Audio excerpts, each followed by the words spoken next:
Keflvíkingurinn Samúel Kári Friðjónsson, atvinnumaður í knattspyrnu, fór utan 16 ára gamall til Englands þegar hann gerði samning við enska liðið Reading sem þá var í efstu deild. Nú, 7 árum síðar, hann líklega á leið til annars liðs. Þá kappinn kominn í landsliðshóp Íslands. Samúel kom til Íslands í desember eftir að hafa leikið sinn síðasta leik með norska liðinu Viking, en í þessum leik tryggði liðið sér bikarmeistaratitilinn í Noregi.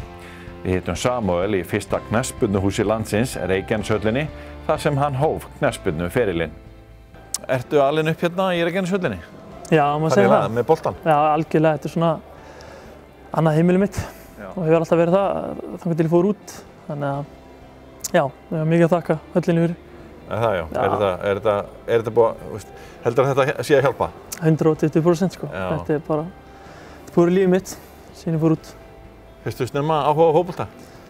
Já, klárlega. Ég get segja að ég man eftir, en ég segi svona 34 ára og síðan alltaf alvöran byrjaði í svona 5. flokki þegar maður fór svona vita meira þetta á svona. Þannig að, já, small leið.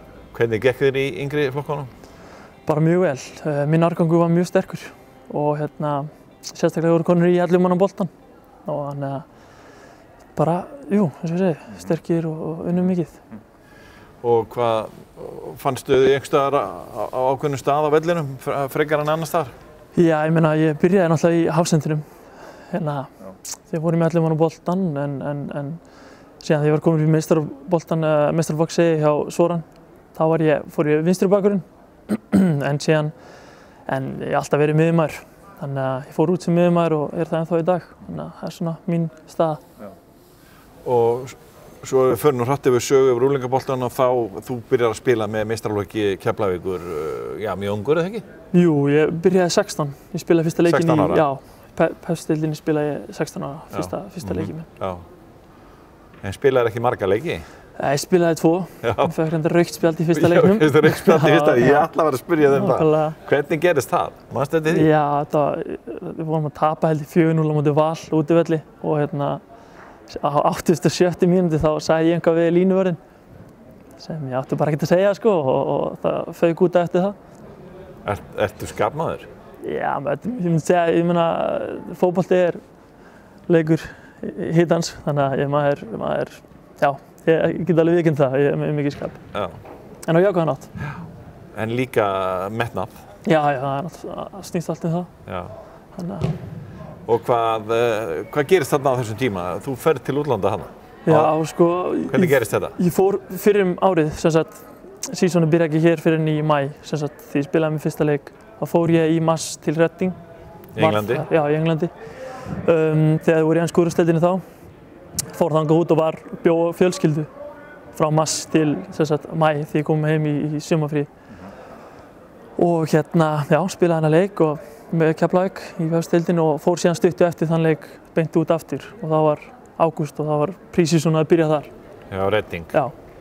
Og hvað, varstu þá í unglingaliðinni hjá þeim eða hvað? Já, ég byrjaði við 18, gerði vel, við fórum í undanúrslit í stærsta bikarnum þar, FA Youth Cup og spilaði einnig með varaliðinu þar sem unnum bikarinn og síðan æfði ég alltaf með á mínu öðru ári, á mitt fyrsta ár, þá æfði ég alltaf með aðaliðinu og spilaði síðan með varaliðinu. Þannig að ég var þannig í 4 ár.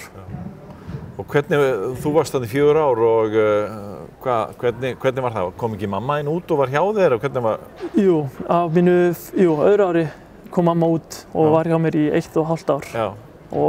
Elda og niður og svona eins og Já, algjörlega sko, jú, þetta var bara eins og heima og ég var mikið henni að þakka, mömmu og pappa og fjölskyldunni og ég lærði mikið af þeim og tók þetta bara með hann til hún fór heim þá gæti ég séð mig sjálfur og ég hef gert það síðan. Já, en hvernig tími var þetta í Englandi, svona þú ert að byrja atvinnumannaferil? Hvernig varst það að fíla þig? Bara mjög vel, ég held að ég hef bara mindsetið á mér hefur alltaf verið þannig að ég ætla að vera atvinnumaður og það er ekkert sem er að koma í veg fyrir það og sjálfsög er það erfitt á köflum og reynir mikið á andlegu hliðina en ég held að ég hef bara verið það undirbúinn og reddi í þetta gekk bara upp. Já. En eftir 4 ár þarna, þá liggur leiðin til Noregs eða ekki? Jú, Hvernig út af hverju? Sem sagt eftir þessi 4 ár í Englandi þá fekk ég samningstilboð frá Reading aftur sem að við ákveðum ekki að taka. Bara þannig séu þetta því mér langar að fara að spila meistaraflokksbolta, ekki bara vera að æfa með meistaraflokknum og vera í varalið. Þannig að við ákveðum að taka stökkið yfir þegar Vålerenga sýndi mér áhuga. Og já, það var 2016-17 tímabilið sem ég var komin þá til Oslo. Þannig að það var mjög gott. Og hvernig var tíminn þar? Mjög fínn. Byrjaði ekki vel, ég meina eftir viku ég var búinn að skrifa undir þá sleit ég krossband og var út eftir það 1 ár.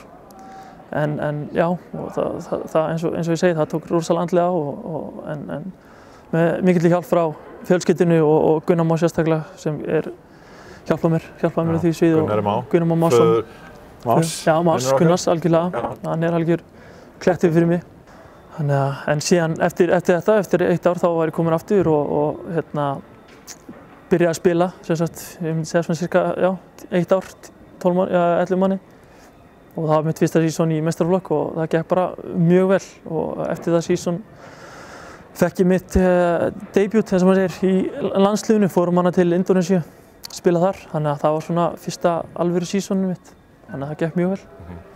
En áður við komum að landsliðinu, þá langum við að spyrja þig áfram út í atvinnumannaferilinn, þannig að þú ert í 1 ár hjá Vålerenga og eða hvað? Já, ég í 2 ár. 2 ár, þangað til þú fer til annars norsks liðs. Já, á láni, já.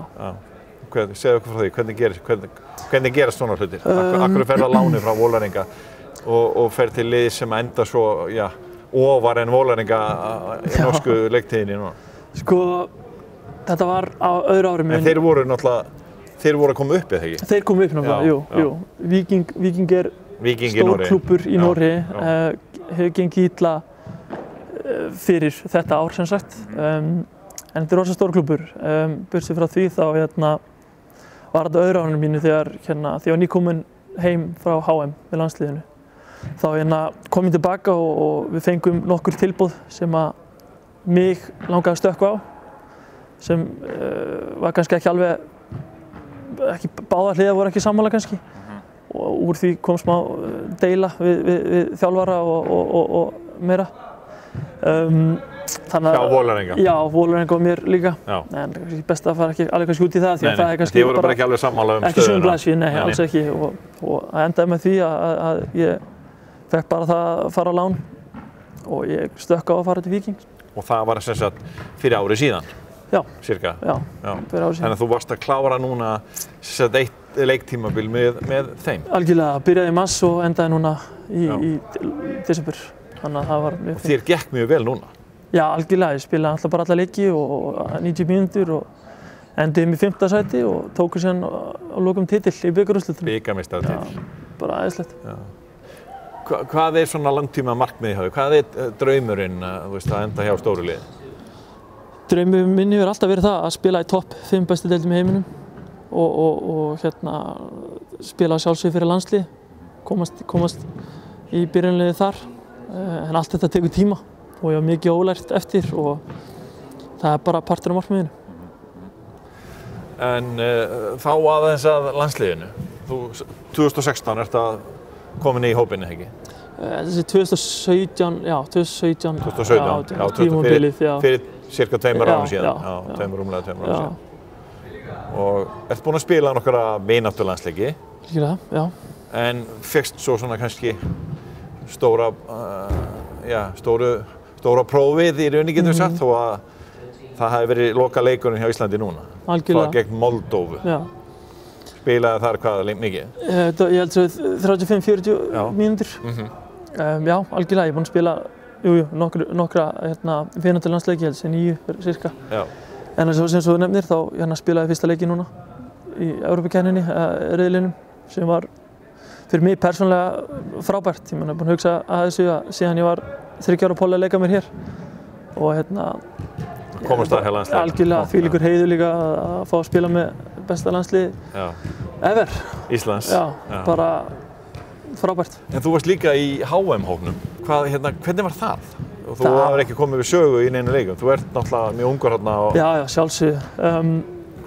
þegar maður fekk að vita maður var í hópnum skilur þá gaf maður ekki annað að vera ánægður. Það er alltaf bara hápunktur lífsins hjá mér að komast á HM. Það er bara ólýsanlegt myndi ég segja sko. Að vera partur af þessari grúpu og geta lært það sem þeir eru búin að gera. Taka inn í minn leik. Já.